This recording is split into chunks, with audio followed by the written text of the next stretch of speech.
Good evening, everyone. I'm Alex Zago, the Director of Programming at the USC School of Cinematic Arts, and it's my pleasure to welcome you all to the opening night of a year-long celebration of the life and work of the beloved Trojan alumnus and iconic Angeleno filmmaker, John Singleton.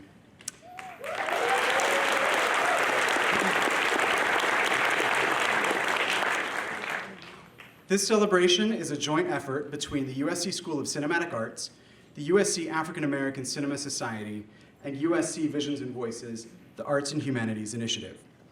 The Visions and Voices program acknowledges that USC was built on the sacred land of the Tongva Nation.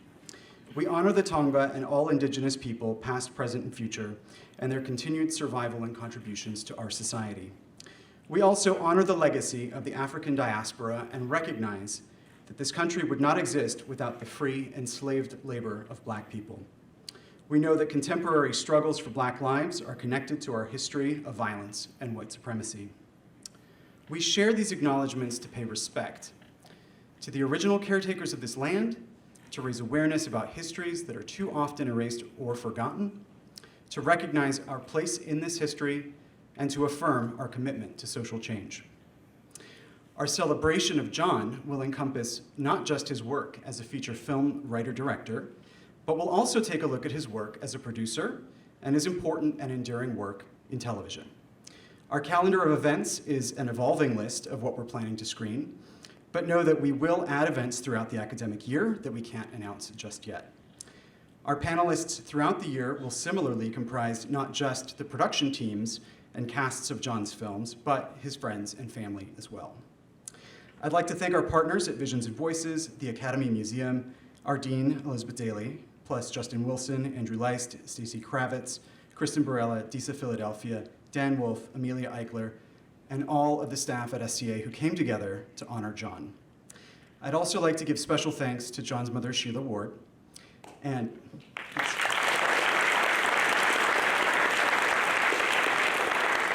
all of the Singleton family for their love and support of this celebration, as well as to Frank Price, Kojo Lewis, and fellow film icon and USC faculty member Robert Townsend, who will host the Q&A after the film.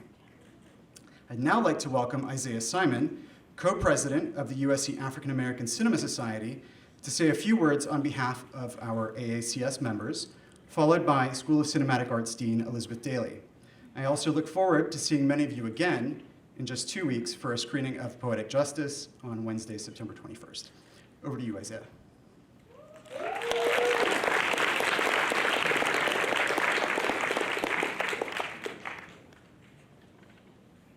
Hello and good evening, everyone. I just want to say thank you for everyone coming to our celebration of our co-founder, John Singleton, tonight. I am Isaiah Simon. I'm the co-president of the African American Cinema Society. Our mission is to highlight and promote art and artists who are invested in showcasing the complexity and sophistication of Blackness and the Black diaspora. I am especially excited to be a part of this celebration today because one of the influencers who has really shaped my life, John Singleton, inspired me to come to USC in the first place. I am a screenwriter, and I'm also a director, actor, multifaceted. But there's just something about the messages that John Singleton had and that he shared with everyone who came across his films that really touched me and many of the Black students here at USC. I want to say thank you again for coming out, and please RSVP for our other screenings, as you already know that some of the people were probably turned away today because RSVPs were full. But I just want to say thank you again, and we're actually going to be moderating a few of the Q&As and panels in the coming months, especially with Poetic Justice, who's going to be moderated by our co-president, Caitlin Chain. So without further ado, I'm going to turn this over to our dean, and welcome.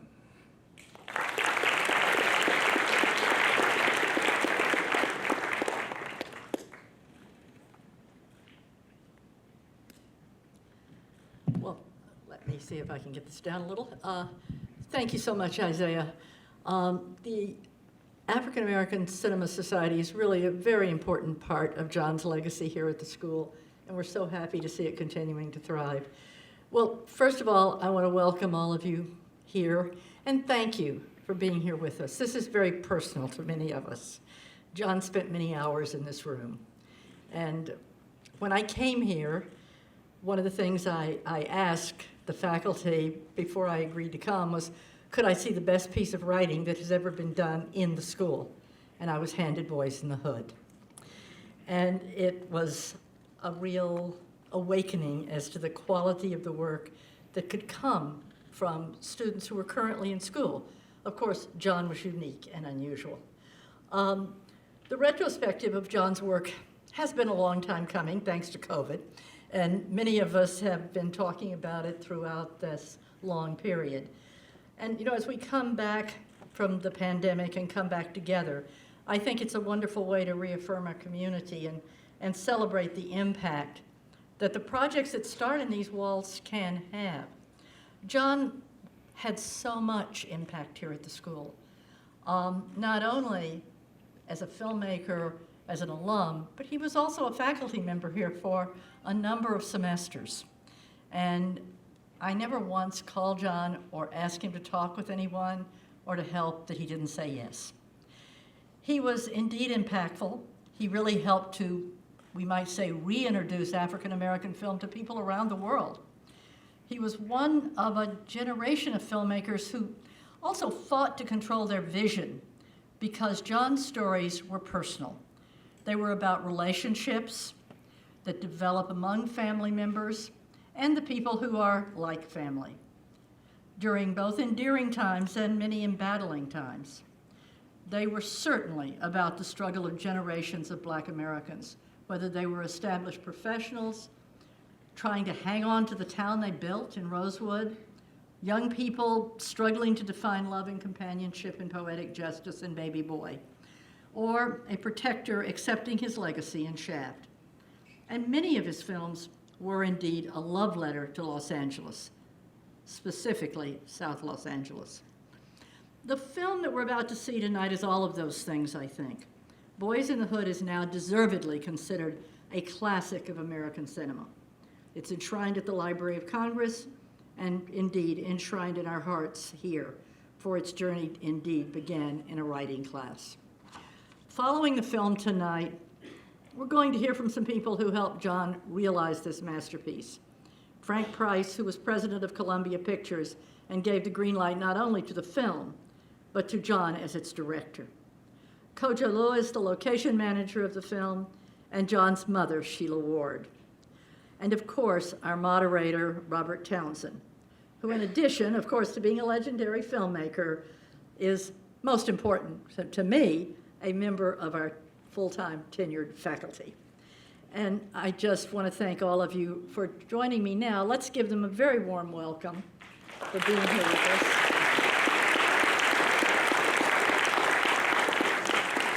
And I want to do a special welcome to the members of John's family who are here tonight, including his children. And of course, to the students in attendance who are indeed the recipients of the John Singleton Scholarship for the Arts here at USC. Would you guys stand up? I know you're here in the audience.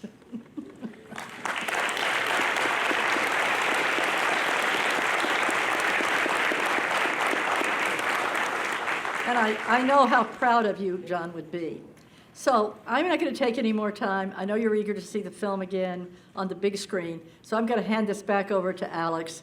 And please enjoy the evening, and we'll have a wonderful panel.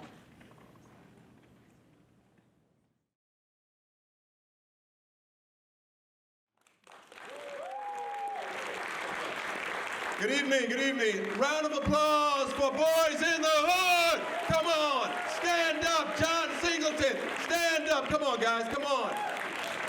Honor this filmmaker, a masterpiece, a work of art, a masterpiece. Mr. John Singleton, Please, well, keep the applause going. Let's bring up to the stage right now John's mother. Please come on up, come on up. Mrs. Ward, please come on up. Keep it going for Mr. Frank Price.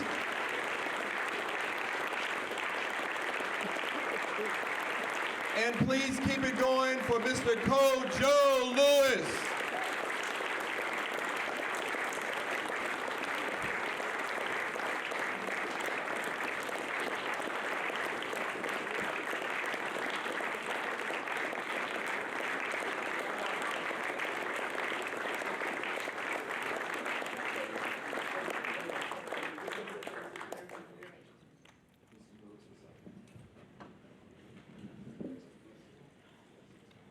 few things. First, I want to say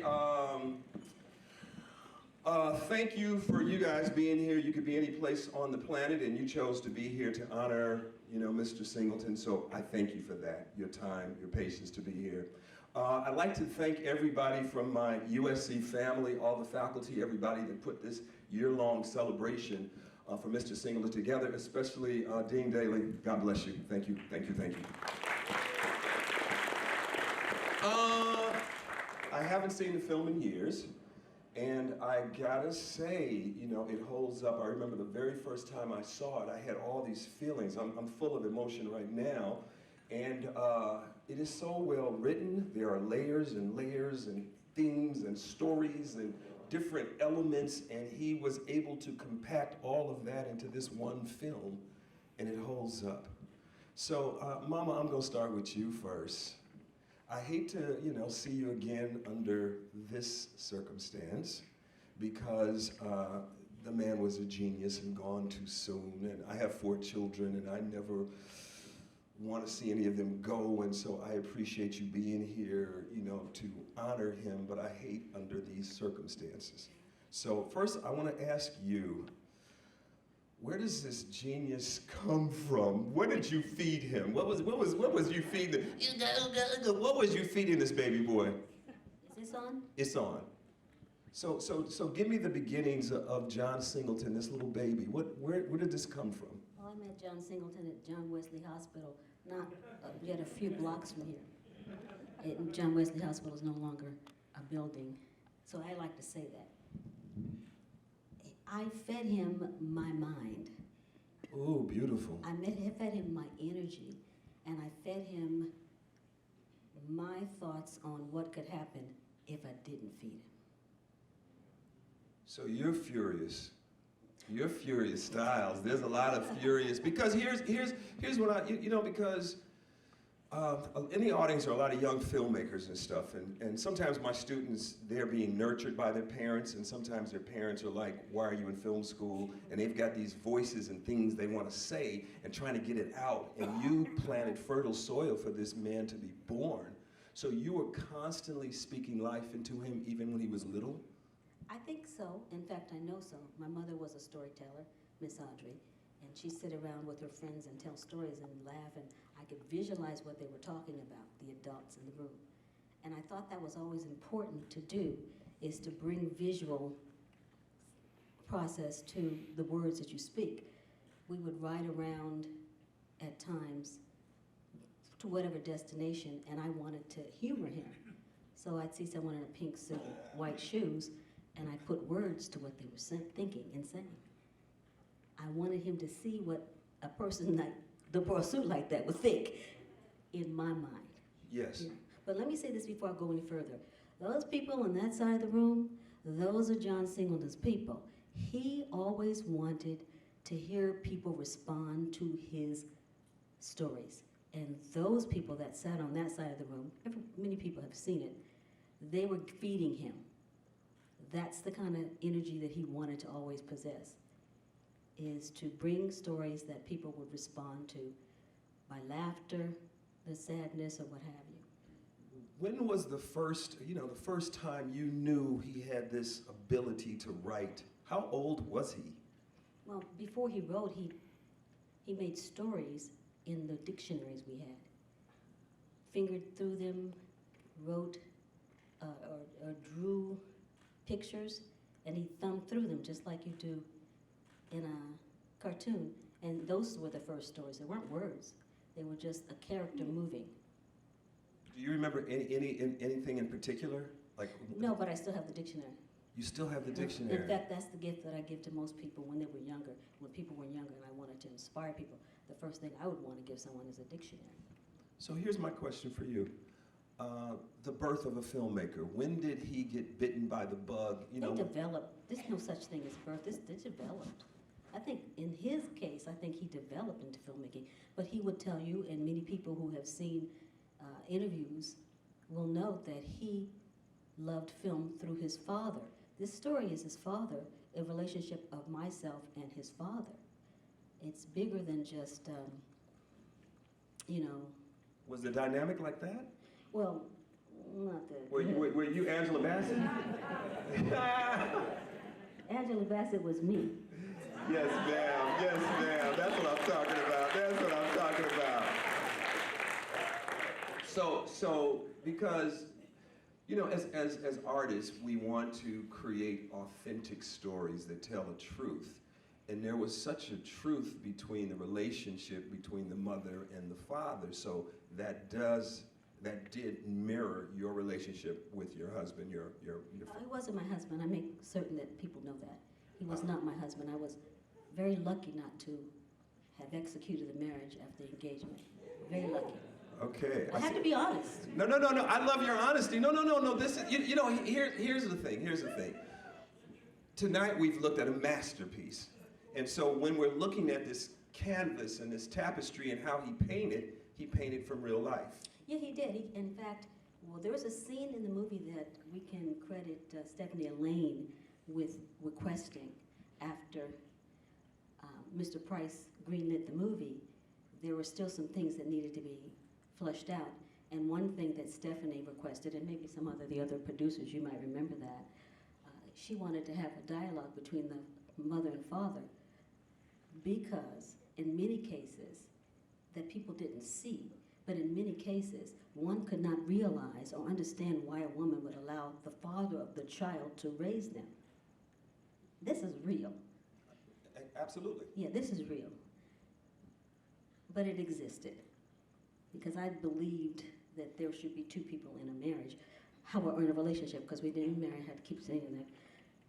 The relationship, yes. Stephanie Elaine asked him to write a scene between the father and the mother, and that's what you saw in that cafe. That was an added scene. Wow, beautiful, beautiful. I'm gonna go to Mr. Price. So, you know, first I want to say something to you, because I want to talk about the journey, but one of my mentors was Sidney Poitier. And when I first got to Hollywood, and after I did my first film, the only person I wanted to meet in Hollywood was Mr. Poitier. So he agreed to meet with me at the Polo Lounge in Beverly Hills. So we met, and the first thing, I was nervous, and he said, meet me there at 4:30. I was there at 12 o'clock. I wasn't gonna miss a second. And the first thing I asked him, I said, how did you get to have dignity in the 50s? I said, you were the only man of color that I saw that had this dignity. And he says, well, there were these men that wanted to change what was going on, and they knew what was right and what was wrong. And he started naming Stanley Kramer, and then he said Norman Jewison, and he named all these people. I consider you one of those gentlemen. Watching this movie tonight, to greenlight this picture, you had to be fearless, because it's saying some real deep stuff on so many levels. So my first question for you, sir, tell me about the journey to first finding the script and when you first read the script. I had not been running a studio for a short time, and they'd asked me to come back and head Columbia Pictures for the second time. So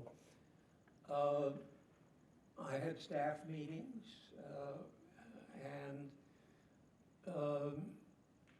after the first couple of weeks, Amy Pascal and Stephanie Elaine asked to meet me on Friday afternoon, and they came to me with the script.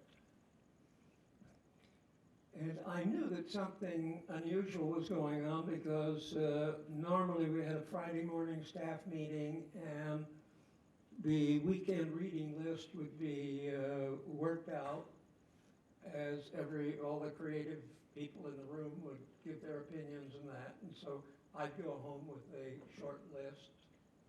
And so the fact that they wanted to meet privately with me meant that they didn't want the script to undergo criticism in the morning meeting. So the script had been around town as a writing sample, and there were two problems with it. One of which is that it was considered to be a very limited picture of a ghetto-ish picture, so there wouldn't be a broad audience for it. And the other was that this 21-year-old guy wanted to direct it. So those were the killers. So, but anyway, Amy and Stephanie said how much they liked the script and wanted me to read it. So I took it home over the weekend and I read it. And I was bowled over. I said, this is incredible. So, and I was analyzing the script on its appeal, and I thought, I don't know why it would be limited. What went through my mind, I'd seen Bicycle Thief when I was fairly young, and I wasn't Italian. I hadn't lived in Rome, but I was able to identify with all these people that were different from me. So I thought, why couldn't broad audiences in the United States identify with this? This is a wonderful view into the tragedy of that community. So I thought, well, it's a possibility. So on Monday, I said to Amy and Stephanie, have him come in, I want to talk to him. So John came in, and I questioned him on a variety of things, one of which was how would he handle the helicopter, the night shots, and so on. And he said, well, I don't need a helicopter. I can handle that with sound and lights. And I said, well, he thinks practically. So that's a good point in his favor. So I then asked him about casting it, who would he put in? And I didn't know the names of the people. So I then said to our staff, give him a camera and some film and let him do some tests on some of these people and bring that back in. So he did.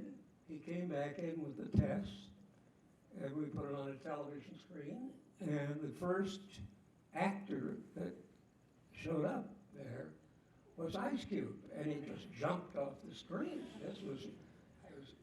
My God, I wasn't familiar with him, and he was just terrific. So, and then, it was Cuba Gooding, it was Lawrence Fishburne. So, Morris Chestnut, I was thinking, this guy has great casting taste. So that made me feel that he could direct it. I come from a writing background, so frankly, I feel anybody who can write all those scenes ought to be able to direct all those scenes. He knows that world. He really knew the world. So here's a question I have for you. So you're new to the studio. You've greenlit some big pictures. I mean, Ghostbusters was one of yours, and these movies, Tootsie. Now my question is, did you ever think when you were greenlighting this picture that you would get any backlash? Because it's saying a lot of things, that no one was saying at the time. And there's only so many slots to greenlight pictures. So how many movies were you greenlighting a year when you were running the studio? Maybe 15, 12, 15? You can only do 12 to 20. 12 to 20. If you got flops, you can do 20. So did you ever think that you could be risking your career, because if that movie didn't do well, and Ice Cube happened to be part of NWA that was fuck the police and all of that, could you take a hit? Did you think about that at all? I did, and one of the things I did, because it happens that Sidney Poitier has been a very good friend of mine for years. So, and I thought it's possible that there are some landmines here that I don't know about, since I don't know the community so well. So I asked Sidney if he would read it. And so Sidney did, and I'm sure he explored it in depth, and he got back to me and said, no problem. So. Wow. Wow. No, I mean, because I just think it takes, you know in Hollywood it takes courage to do something that no one else is willing to do. So I just applaud you for that round of applause there. I'm going to go to the gentleman on the end. This is Kojo Lewis. He is a location scout. He will find the locations. I've worked with him on the 5 Heartbeats. He found all the locations there. We recently worked on a documentary for Charles Burnett, Academy Award-winning Charles Burnett, and we went into the hood. And the thing about this gentleman right here is that he's fearless, you know. There could be 15 gangbangers over there with guns and knives, and he's like, hey, can y'all turn it down? We're trying to shoot. We're trying to shoot. We want to use this location. He will go in anywhere, any place. I want to talk about the film gets greenlit, and then John reaches out to you, or his team reaches out to you. Tell me about John's vision and the locations that he wanted to scout, and what was that like? First, a quick story. I get called at 12:15 a.m. in the morning. I had met John. I was filming on a set. He hadn't started here at USC, but he had just been, I guess, got his scholarship or whatever to be here. And all of a sudden, he's standing next to me on the set, and we're filming. And he says, hey, how you doing? Fine, I'm John Singleton. Hey, how are you, Kojo Lewis? What do you do? I'm a location manager. Oh, he says, so what's that? And we walked around the set for that hour and a half. And he's a very intelligent young man. You pick up on certain things about people, regardless of age, around the film industry. And I gave him a card. I said, look, anything you need, you want to come visit set, whatever I can help you with, just give me a call. So 12:15 a.m., I get a call. Kojo, yeah, it's me, John. Hey, John, how you doing? You got to get up here right now. Where, John? I'm in a hotel.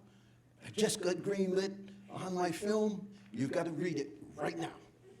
I travel up to the hotel. It's about 1 in the morning now. I had just finished a 16-hour day shoot. Something I was on. And I said, okay, John, this is great. Let me read it. I'll call you in the morning. No, you gotta read it right now. I sat there and read that whole script. And at the end of it, I said to John, you don't even know what this is going to be for you. This is something which transcends decades. It transcends things like some of the ignorances of the facts that we do not communicate enough with one another to even know one another. And the assumptions and all of the privileges and all that crap. And here he was, and it's like, you're gonna do my film. You're gonna do it. You're gonna do it, right? Yes, John, I'm gonna do it. I'm gonna do it. This is really important, really important. And I think I got to leave about 3:30 in the morning. And So you read the whole script that night? I read the script right there. He was not going to allow me to move until I read the script. So that was my original meeting, second meeting with John after all this time. And this film, as many millions of people have now seen, was a time piece, as you were just relating to, that we dealt with a Hollywood situation, as John and I are talking the next couple of days, where Hollywood believed that when you crossed Olympic Boulevard, you were in Compton, California. I want you to try to visualize this if you're familiar with the miles between. To think that, and literally, I've stood in front of my different members of the behind-the-scenes crews, like, I'm not going into there, you know, blah, blah, blah, blah, blah. Well, we're going there to do this film. And so if you want to be part of it, you will be there. And if you do not, you'll be replaced. They can replace just about anyone. I've seen directors replaced in Hollywood in a half hour. 1.5 hour. Yeah.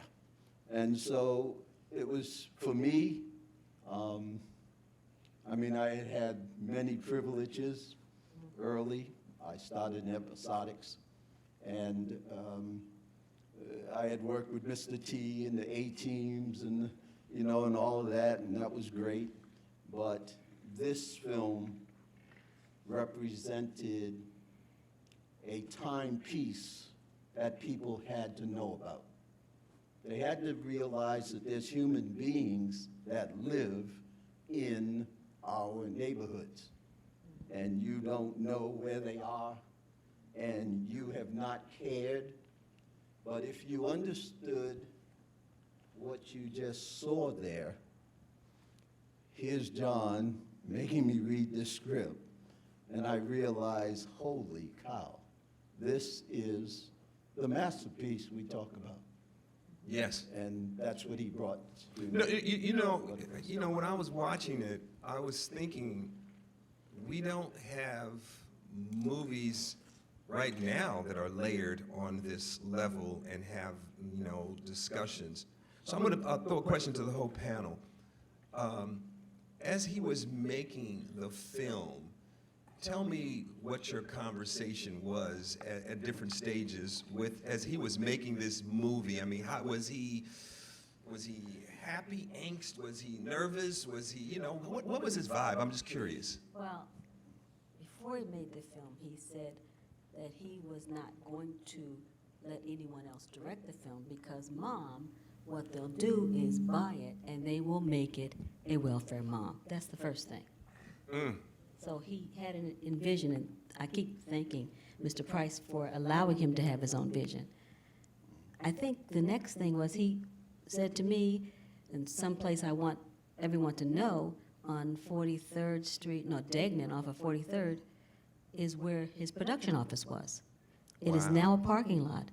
The building that he used, you probably found it, Yes. Marla Gibbs owned. The Vision Complex. No, everybody thinks it's the Vision Complex, but it isn't. Yeah. It And was a freestanding building, two businesses in from the corner. It's no longer there. But he chose to have a production office there. It is actually a parking lot now, and it is not the Vision Theater. It was not the Vision Theater at all. So, But I had a question for you. So your mindset, because it starts with you, because you got this little baby and you're planting these seeds. Why was it in, you know, like you say, your family, you come from a family of storytellers. yeah. Why was it so important to you to instill all of these thoughts and things into this little baby? You know, what can you say? Just play, just have a good time. Well, John came to be a filmmaker. He wanted to be a veterinarian, and when he wanted to be a veterinarian, I bought books on veterinarian, you know, being a veterinarian. He wanted to be in computers, and I bought books on that. So when they move, you move with them. Ah. And that's what I did. Whatever he wanted to do, there was no such thing as you can't do it, because you imagined it, you can do it. So when you say the baby, he evolved into that. So let me ask you a question. You were never, because some parents are concerned. It's like, how are you going to make a living? You want to be a filmmaker. What did you say to him? I mean, it's all love. It's all love, and it's all wanting to live that way myself. If you live that way yourself, or try to live that way, I'm more conservative. He's always said that I'm quite conservative. But I think it's very interesting to see a child grow and move into different directions. Okay, you want to do this now? Okay. I have people in the back of the room that are doing that with their children, you know, now. Because you just, okay, you want to go that way? You want to go that way. But I understand there's a mindset from a lot of people who tell you, you know, they ain't going to let us. You know how they treat us. Who's they? Beautiful. Yes. Yes. Mr. Price, I want to ask you a question. Did you go to the set a lot? No. You were running the studio. No, wait. I'm not going over there. I'm not going down that far. No, that's not what he meant. Come on, he's running the studio. Oh, your mic, please, your mic. If I have to go to the set, it means something's wrong. And So I guess my real question is, do you remember the first time you saw the movie? Was it a test screening or was it a private screening for you? The first time you saw the movie. we left out some important stuff before we got to Greenlight. Okay. Because I had said I would make it for $4 million. We had made Blue Lagoon for $4 million. I think I had Karate Kid for. Oh, that's right, Karate Kid, the very first one, John Avildsen. But the production department worked with it. Oh, the other thing I said was, we need the right producer because I want someone who is going to not impose his own vision on this. I want John's vision. And that means, and one of the reasons I went for Steve Nicolaitis is that he had worked with Rob Reiner, and I knew he was accustomed to achieving somebody else's vision. So we made that deal. They came back to me and said that they couldn't make it the budget for $4 million and basically because of unions in LA. That if we want to make it for $4 million, we would have to go to Texas. And it wouldn't be the same picture. So I said, give me a budget for what we can do it for in LA then, and which was $6 million. And I think that was at the point that we locked it in and said we're doing it. So the key thing was, though, that the question, $6 million, you're right, if you miss with a picture, if you're head of the studio and you do a picture with no names in it, which everybody else in town considered crazy, you know, you wouldn't do that picture. That's the kind of picture that can lose you your job. So I was totally confident that it would work. But I knew that we had to come up with the method of getting the attention of the white audience to this picture. I knew that if they would see it, they would be taken with it. They would like it. But getting them in the door was the question. How did we do that? So I had a very good marketing guy, my right-hand guy, Marvin Antonowski, who came up with the idea of taking it to the Cannes Film Festival. And that would give it a certain cachet. Right. Not many ghetto pictures are going to Cannes. So, Right. Nope. So we did go to Cannes, and we did various things. We got it in not in actual competition, but in, a director's competition. So our marketing people rented billboards before we went there, and as we arrived, the billboards had graffiti on them. The French hadn't seen this kind of graffiti before.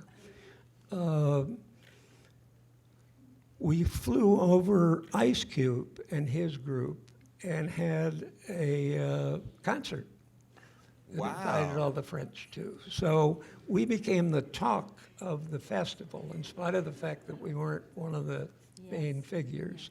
And the French loved the Ice Cube concert. And it was a ball. So then we had a 700-seat theater that was filled when we were screening Boyz in the Hood, and there were about 700 people outside waiting to get in. So we had to schedule a special screening for them later. So it was really the Cannes Film Festival that jump-started the whole momentum for Boyz in the Hood. That was what gave us an image. And Roger Ebert, Yes. we screened it for him, and he wrote a love letter. We had mixed reviews in general.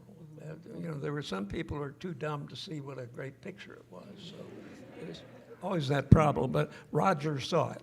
And so we used that one review everywhere. And No, Roger Ebert was a beautiful man. He was he championed a lot of filmmakers of color. He was a beautiful man. So his glowing review you used to. we had that. We had the Cannes Film Festival. We had an aura about it. We had created something. Now, we also did all kinds of test screenings to try to find out what different audiences thought. I think we tested in Chicago. We'd be white audiences, black audiences, female audiences, male audiences, very young audiences, just getting Feedback. trying to make sure that we could get what we needed to do. Did it change the cut in any way? No, but we learned a lot in marketing. Because that's sometimes why you're doing some of that screening. It's not only to cut the picture in various ways, but to find out what problems you have in marketing. For instance, we found that black women had a very more tolerant view of violence in the picture than white women did. So we had to be careful in our advertising that way. So you know what? Because I want to open it up to questions right now. The microphone is over there because there's student filmmakers here, and I would encourage those that have questions, please join us at the mic over here. I know there's writers, directors, producers. Come on, guys. Ask some questions while we have this talented group of people up here to talk about the legacy of John Singleton. Anybody, please do not be shy. This is your time. This is a moment in history that we're honoring the legend of John Singleton. I see a question over there, and whoever you want to answer the question or who you want to address, what's your name, and are you a student here? Yes, I'm MJ. I'm a film production student, freshman undergrad, and thank you all for being here. Ms. Ward, specifically, one of the things that's most profound to me in this film is how Black women are portrayed. And coming from a low-income Black neighborhood myself, I think that like this idea of the strong Black like mother figure really is a backbone of the community. How much of that is John's vision? Was any of that sort of cut or changed for, I guess, a mass audience? And how much of that can you take credit for, I guess? Well, I don't take credit for Miss Baker at all, because I don't believe in speaking to your children in that way. John had a friend who lived across the street from his father when he lived with his father. And while Doughboy is the character, the words are Doughboy's mother. And he heard this woman, while he was living with his father, going across to his best friend's house, speak to her only son in such a way. He made that woman have two children, one good son, one bad son, but neither one of them were really bad, if you really think about it. They weren't bad. Doughboy, to me, in a way, up until a certain point, is a hero. He's a hero for even surviving the verbal abuse, you know? Thank you, thank you. Next question, please. Next question. Thank you so much for your question.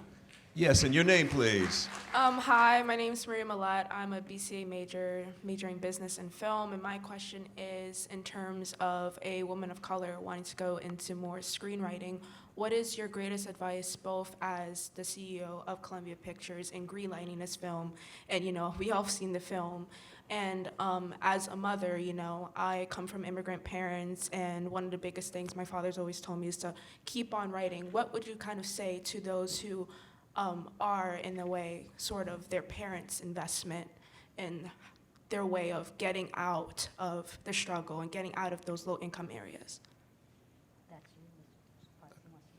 For you, Mr. Price, I'll let you answer. Since I have hearing aids, could you summarize the question? The question was basically, what would you say to a woman of color that wants to be a writer now at this time? What would you say to that woman as a woman of color to write this stuff? What would you say? I think it's a great time.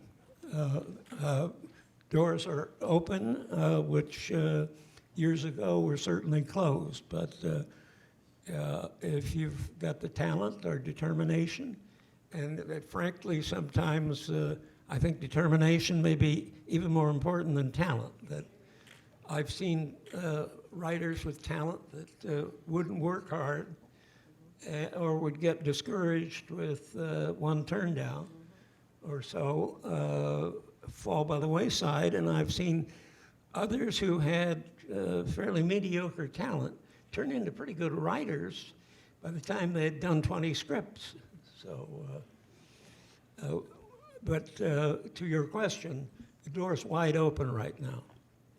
Thank you so much. Next person, please. Thank you very much. My name is Richard Heredia Arriaga, alumni. My question is for Ms. Ward.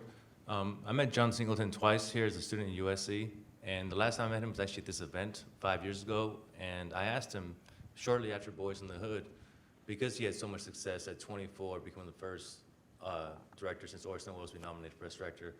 And I asked him, did you feel any pressure? And how did you, what was that feeling like? And he said, that's a good question, number one. And then he said, of course I felt the pressure, but what did I do? You prepare and you go to work. So my question to you was, during this time after achieving the success and then the subsequent films, can you just speak on kind of John's mood and how it was and how that whole kind of the success and everything affected him during this time period? Well, firstly, you go wild in the beginning when people love you. But I liken something to a poem called If. And disaster and success are both imposters. And there's a way to read that script, that play, that poem If. So they're both imposters. And once you realize that when you come up, you're feeling a certain way, and when you go down, you're feeling a different way, they're both not important to what you feel in your heart about who you are as a person. It is difficult to be in this business. It is difficult to stay in this business, and it's difficult to hear no's. I, in my heart, listened to him late at night on the phone talk about the pitches and the no's and the disses. And I used myself as a person to just hear that and see if I can impart something to keep him going. And that's, you might surround yourself with people, you might talk to yourself a little more and not speak to other people about what you're going to do, but tell people what you just did. Real talk. Thank you. Next question, and that's going to be our last lady on the back end there, because I know it's been a long night already. Yes. Hi, my name is Jonna Lambert. I'm a first-year MFA student in the TV and film production program. I have a question about I'm a black woman, obviously. And the thing about being a black woman in this industry, I've already kind of accepted that things are going to be difficult in terms of sticking to authenticity in my voice and having agency over it. So my question to you is, what advice do you have for somebody who wants to fight for their voice and for their vision and to keep it true to them? You know what I would say, I'll weigh in on this as well. I think a lot of times, right now is a different time. Back in the olden days when we shot with film, there were so many things that could stop you from giving birth to your baby. What I say to a lot of my students a lot of times is that there's nothing to stop you. You could shoot a film with an iPhone. It's all about writing and having a circle of people around you that will tell you the truth. It's like steel sharpens steel. As you're hearing, John's mother speak, it's coming. John came from this well, and she has a lot of knowledge. And so he tapped into his mother and the world around him. But I just think for you, because a lot of times the only thing that's going to stop this generation of filmmakers is fear. Yeah. It's really fear. I mean, I was talking the other day to my students, and I said, you got so many distractions with social media and Twitter and Instagram and all of that, where we just had the television that was a distraction. You've got all these things that are making you compare yourself to other people. And part of it is that if you can just run your race and stay focused so that you set guidelines. We all have 24 hours in a day. You have 24 hours, I have 24 hours. Now, if you can manage that time rather than waste 3 hours over here or 2 hours over there or gossiping or being jealous, if you are true to who you are, you will win. So it's like, yes, you're learning everything here, but a lot of my students, they've gotten the golden ticket to be, to be here, and they don't understand they have the golden ticket. And because you have the golden ticket, you should do your classes and then run home and then work on your other project. So during the holidays, shoot a film, shoot something. Don't go, well, I don't have any money. It's not really about money. It's really not. It's like if people are really dedicated to their craft, they'll do it for a sandwich. And you got to find the right people. Next person, please. Thank you so much. Thank you so much. That was good. Hello, my name is Peyton Mack. I'm a first-year MFA production student from Houston, Texas.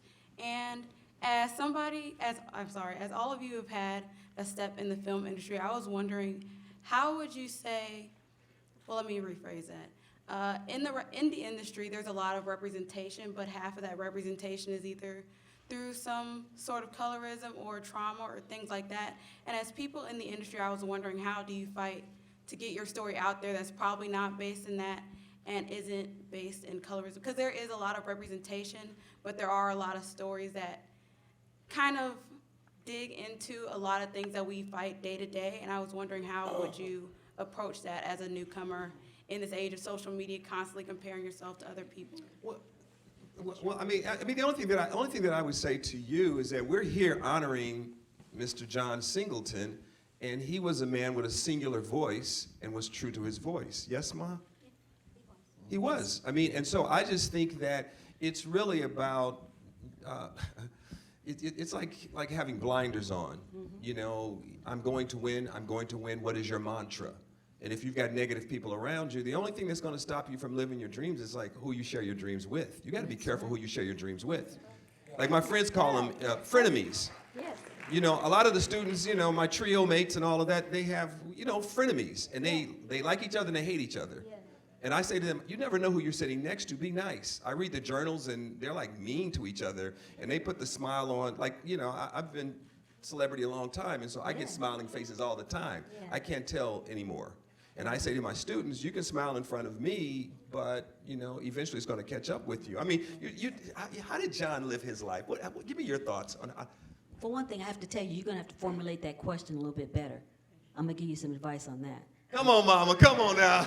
No, you really do. But I know you have a good question in there, so I can't dissect which one it is. But to his point, I never believed that you tell anyone everything. Now, John did do his pitches with other people, and to nauseam to some people, oh yeah, he's telling me about this project and all. I just believe that you got to do it a little and work it a little and talk to as few people as you can until you get a step up higher in whatever the project you're writing on is. But you got to believe only in you. Nobody's going to believe in you. You have to be your own best friend. Really, truly, you do. And I can also tell you from John's standpoint, because we spent many days riding around while we were looking at locations, and the decisions and things that are made by him were fearless. For the times that this film was done, circumstances in LA, we were shooting in blue territories, and we were shooting red scenes. We were shooting in red territories and shooting blue scenes. And that continued not only in John, it continued for many years, even through a film, Colors, some of you might have seen.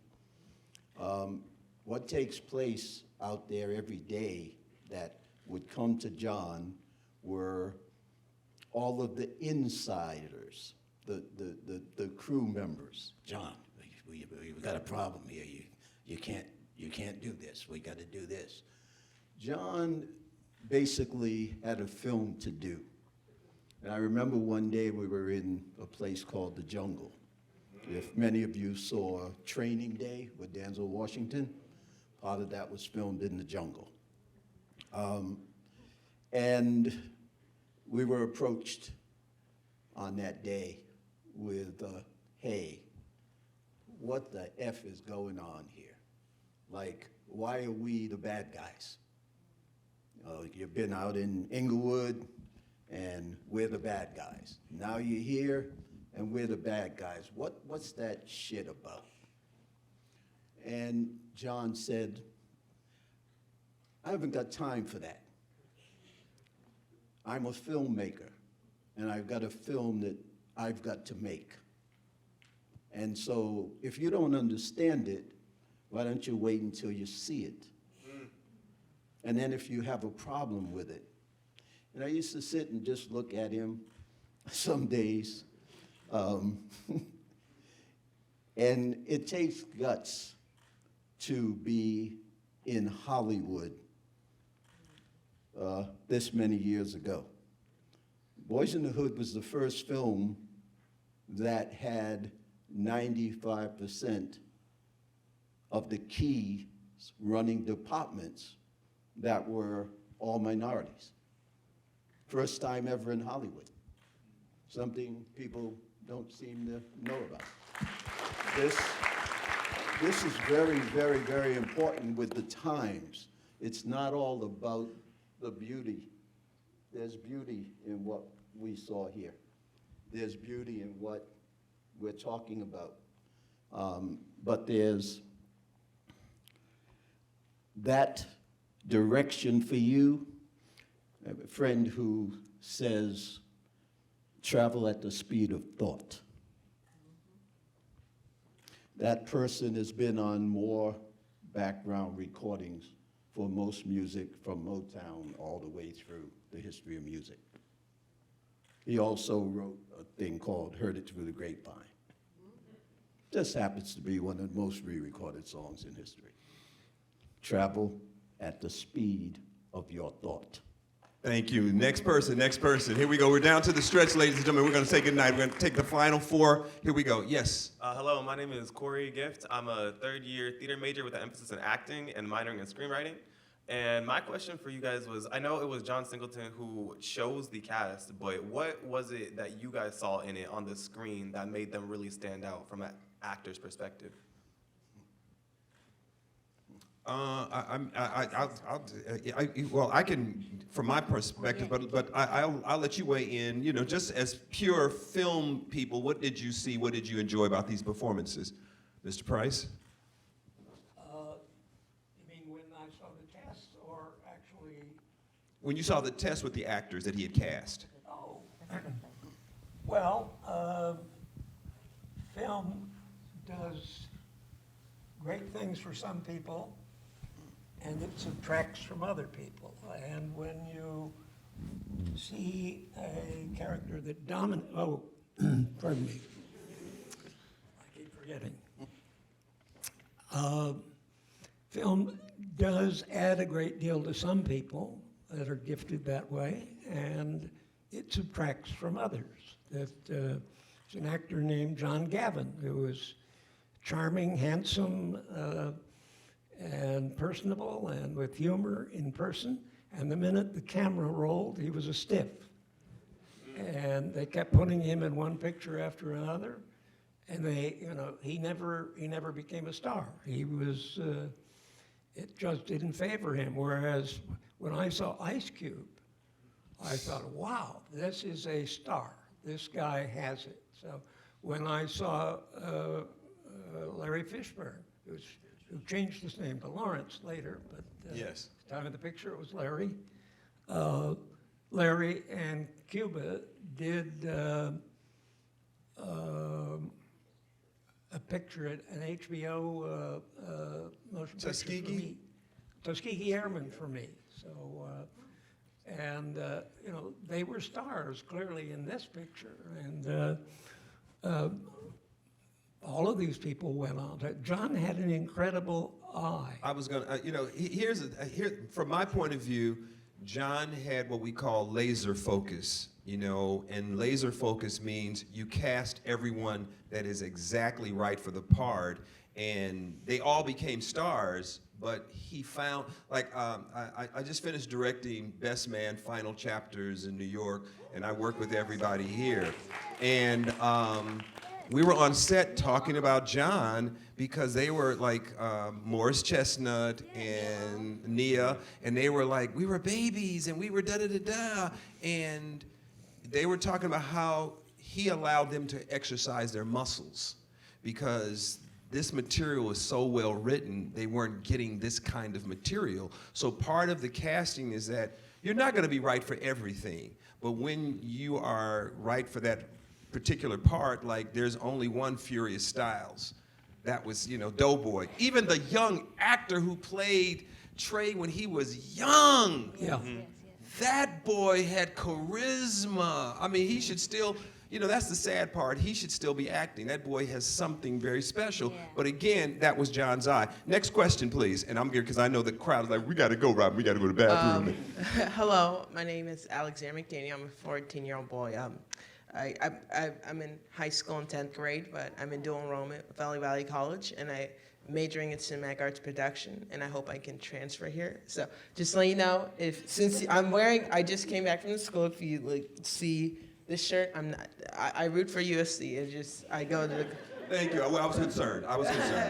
But I was asking, this is mostly for Frank. Oh. This is mostly for Frank, but other panelists can also answer this. What do you like? Mr. Price, too. Mr. Price. Respect. Mr. Price. Mr. Sorry, Price. yes. Mr. Price. But I know this was touched on a little earlier, but what makes you exactly want to be a part of a film? I know like celebrities and amount of money you can make is a big important factor in Hollywood right now. But I just want to know, is if you read the script, just what makes you want to give hope into certain movies and makes you want to be a part of it? And that's for all the panelists, if you want to answer. So Mr. Price, why would you greenlight a movie? I guess that's the real question. What touches you to make a picture a greenlit? Basically, when I'm reading a script and considering it, or when I used to do that, on a movie, my first question to myself, was, what's it about? Is this something that will grab an audience? Then, who's doing it? That would be who's writing it, who's directing it. And, how good is that writer? How good is the director? Then the next consideration in my mind was, who would the stars be? Who can you cast in it? And the fourth consideration, finally, was if you add those three up, how much does it cost? And when I made Ghostbusters, the company didn't want to do it because it cost $27 million, and no comedy had been made that cost that much. So they felt that it was a stupid idea. So, and then they thanked me after I made it. So, Question. I got a question for you, Tootsie, Sidney Pollack. Who came up with that Larry Gilbert. He wrote the script. Who? Actually, Tootsie has an interesting history because most of the script was written by a Greek playwright, Menander, 2,500 years ago. And it was stolen by Plautus, a Roman writer. And then a television writer, pardon me, lifted it all, wrote a bad script, and the script kicked around town for a long time. And Dustin Hoffman came up with it, and he and his agent came to me, and he had a bad writer that he was working with, but I financed. I think Paramount had $500,000 against the script, and I bought it out of Paramount, and financed Dustin and his writer for about a year. And one day Dustin came in and said, it doesn't work, we can't make this work. So I was desperate because I'd spent a lot of money on this, and I got Larry Gelbart to do a draft. And that was the draft that kept Dustin in it. But Dustin then got a director that had a bad drug problem, and he wanted to bring him in as director. And I finally got rid of that director, but I had to do it carefully so I didn't get rid of Dustin too. But I sent the script to Sidney Pollack. And Sidney and I starred in Westerns together at Universal, so we knew each other well. So he said to me, Frank, why are you sending me a comedy? I've never done a comedy before. And I said, Dustin, read it, and not Dustin, Sidney, read it, and you'll find it's not, I wouldn't want a normal comedy director on it. It takes something unusual, and I think you've got it. So anyway, he took about a week, and he finally came back and said he would do it. So Brilliant, brilliant, absolutely brilliant. One of my favorite movies, next question, families in the house, family. I don't really have a question, it's more or less commentary. And, you know, I think, Mr. Townsend, you said something. I'm always passing your office, by the way. I did the School of Cinematic Arts, now I'm EMBA, and a John Singleton Congratulations, scholar. congratulations. Thank you. You know, and you said something about this wave of emotion that you felt after watching the movie. And I felt the same thing because I've witnessed it. And so I don't look at this as a film per se, but as a documentary, you know? And I look at it like John was a witness. He was a witness. And what he put on screen was something that I was just telling your family this. He immortalized that consciousness and that what he witnessed, which was so real and raw, you know, and it goes into that fearlessness you were talking about. And I think even you at one point during the memorial, you said something about John's fearlessness and about how he walked in with his brands on. You know, he walked in, he had his own brands on his hat, on his jacket, stuff like that, right? And all that comes down to you guys all having a belief in John. You know, and it starts with you. And I talked to you earlier, and I resulted in tears. And the whole time you were talking, I was in tears. Because you can see that came from John. Like you imparted all that into John, and you can feel it. And when you said that stuff about him coming up to you, and you noticed that he was really, really inquisitive, and you could see that. Talking to her earlier, I can hear John in that right there. And so it's fascinating that you noticed that. You know, you believed in him, and you greenlit the picture. Thank you daily. Dean Daly, the script came across your desk. You saw it, you believed in it, and that's the reason he was here. And it you know, it was passed on. So, like, thank you so much for what you did. And thank you so much for what you've been imparting into the students and what you imparted into other filmmakers like me who watch you and want to model you. And how I want to model John. I love what you guys have done and what you guys have brought to cinema, you know, because it's raw, it's not contrived. And I think one thing that John said that really hits to your core and what you imparted in him is that he said in Boyz in the Hood, all of the female characters were three-dimensional. And that was powerful because what he's ultimately saying is like, look, we're not one-dimension caricatures here. Yes. You know, we're more than that. He even gave Ice Cube 3 dimensions. You see? And we were talking earlier, right?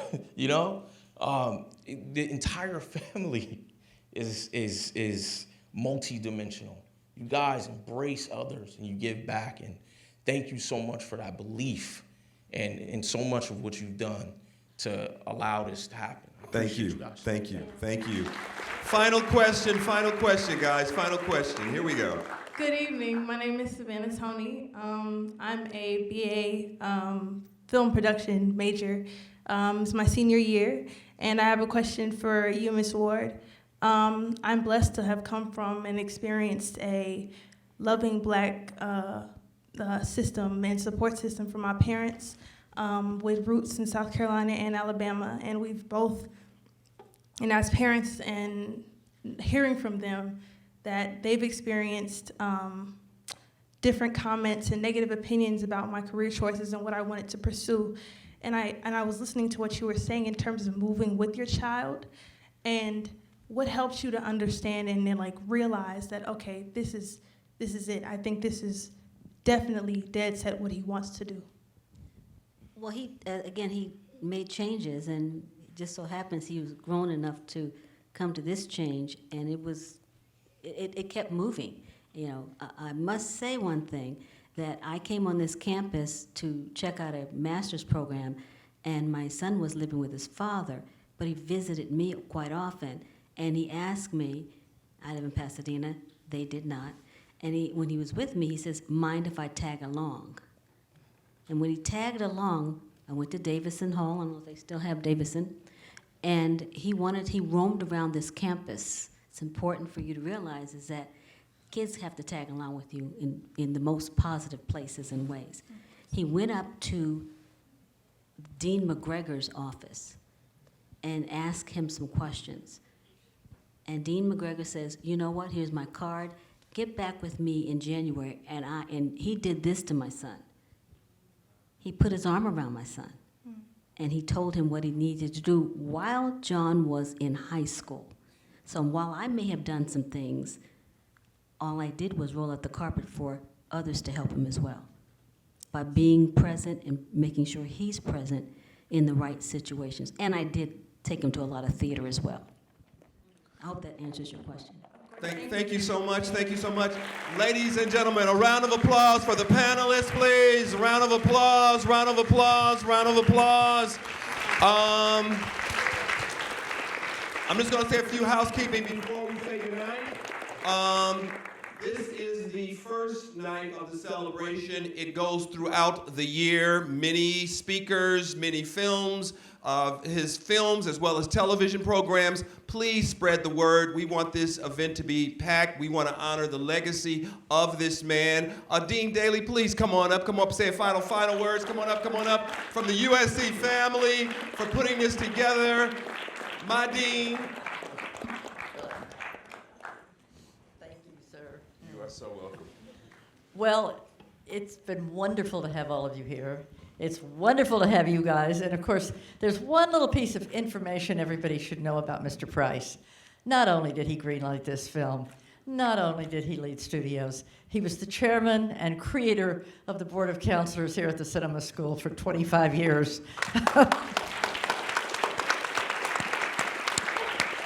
And when you look around this school, much of what we have is thanks to Frank Price. You're too generous. You guys have a wonderful evening, and it's so wonderful to hear that some of our freshmen are here tonight, too. And we're going to see you for the next one, right? Everybody will be here? Okay, take care. Thank you guys so much. Get home.